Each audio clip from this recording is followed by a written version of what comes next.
Welcome back to my channel. I am doctor Rini, dental surgeon.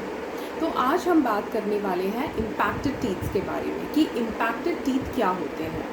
Impacted teeth वो होते हैं जो हड्डी के अंदर ही लेटेंट रहते हैं, मतलब कि बोन के अंदर ही साइलेंट पड़े रहते हैं।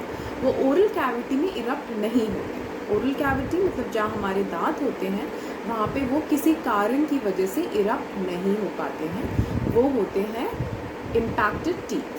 अब सबसे कॉमन इम्पैक्टेड टीथ कौन सा होता है जो हम ज़्यादातर देखते हैं, वो होता है थर्ड मोलर, यानी कि अक्लदार, यानी कि इसको हम विजडम टूथ भी कहते हैं। तो जो थर्ड मोलर होता है ये क्यों होता है इम्पैक्टेड, उसका सबसे बड़ा कारण ये होता है कि उसको प्रॉपर स्पेस नहीं मिलता है इरप्ट होने के लिए, क्योंकि वो सबसे आखिरी की दाढ़ होती है तो उसको प्रॉपर स्पेस नहीं मिल पाता है, इसलिए वो इम्पैक्टेड ही रह जाता है और ये इसलिए बहुत कॉमन होता है। अब मैं आपको बताना चाहूँगी कि ये दो प्रकार से इम्पैक्टेड होता है। एक तो ऐसा होता है कि बिल्कुल हड्डी के अंदर होता है जो कि हमें दिखता ही नहीं है, ऊपर क्लिनिकली हम उसको नहीं देख सकते। जब अगर हम कभी रेडियोग्राफ लेंगे, अगर पेशेंट को पेन हुआ एंड समझ नहीं आ रहा क्यों, and will take a radiograph, एक x-ray, and then will come to know कि वो बोन के अंदर ही लेटेंट है और वो दिख नहीं रहा है। और दूसरा होता है पार्शियली इरप्टेड, जो कि आधा तो इरप्ट हो गया है, आधा नहीं हुआ है।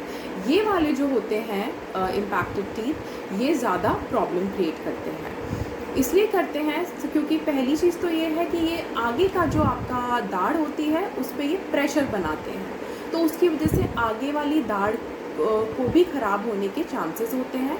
और दूसरा ये होता है कि इसके ऊपर का जो मसूड़ा होता है वो एक पॉकेट जैसा बना लेता है, क्योंकि ये आधे इरप्टेड होते हैं, तो जब भी हम कुछ खाते हैं तो फूड पार्टिकल वहाँ पे जाके लॉज जाता है, वहाँ पे जाके फंस जाता है, और वो जो मसूड़ा जो इसके ऊपर रहता है उसने एक पॉकेट बना दिया होता है, तो उसके अंदर भी खाना जाके फंस जाता है। अगर वो वहाँ पे फंसा रह जाता है, प्रॉपरली क्लीन ना हो पाए, हम ध्यान नहीं देते, तो वहाँ पे बैक्टीरियल इन्फेक्शन स्टार्ट हो जाता है, स्वेलिंग स्टार्ट हो जाती है, इन्फ्लेमेशन स्टार्ट हो जाता है, और फिर उसके बाद इन्फेक्शन होता है and then will go to the dentist. तो अब क्या करना होता है, अब इसका जो ट्रीटमेंट है, अब हम ट्रीटमेंट पे आते हैं। इसका ट्रीटमेंट दो प्रकार का है। पहला ट्रीटमेंट तो है कि एक टेम्पररी ट्रीटमेंट, दूसरा है परमानेंट ट्रीटमेंट। तो पहले बताती हूँ आपको टेम्पररी ट्रीटमेंट क्या होता है। टेम्पररी ट्रीटमेंट ये होता है कि हम उस जगह को इरिगेट करते रहें, मतलब क्लीन करते रहें। नॉर्मल सलाइन या बीटाडाइन से आप उसको क्लीन करें तो वहाँ जो भी फूड पार्टिकल है जो आगे जाके इन्फेक्शन पैदा कर सकता है वो निकल जाएगा।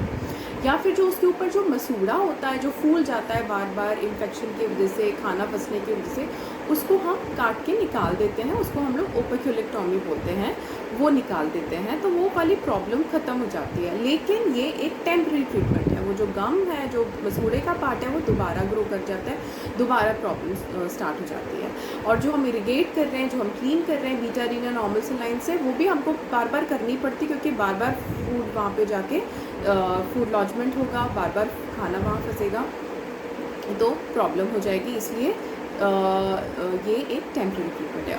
पर इसका परमानेंट इलाज जो है, जो परमानेंट ट्रीटमेंट है, वो है एक्सट्रैक्शन। ये दांत को हम अगर एक्सट्रैक्ट कर देंगे तो सारी प्रॉब्लम ख़त्म हो जाएगी।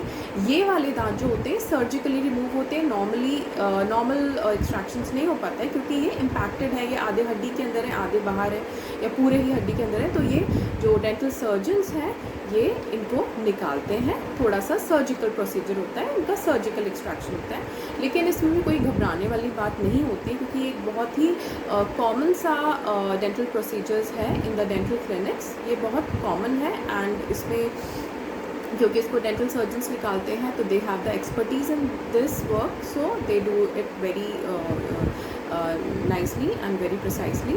सो इसमें कोई डरने की बात नहीं होती है। So this was about impacted teeth, कि इम्पैक्टेड टीथ क्या होते हैं और ये क्या प्रॉब्लम क्रिएट करते हैं और इनका ट्रीटमेंट क्या है। सो आज मुझे यही आपको सबको बताना था। So thank you and take care of yourself and do like, comment, share and subscribe my channel. Thank you.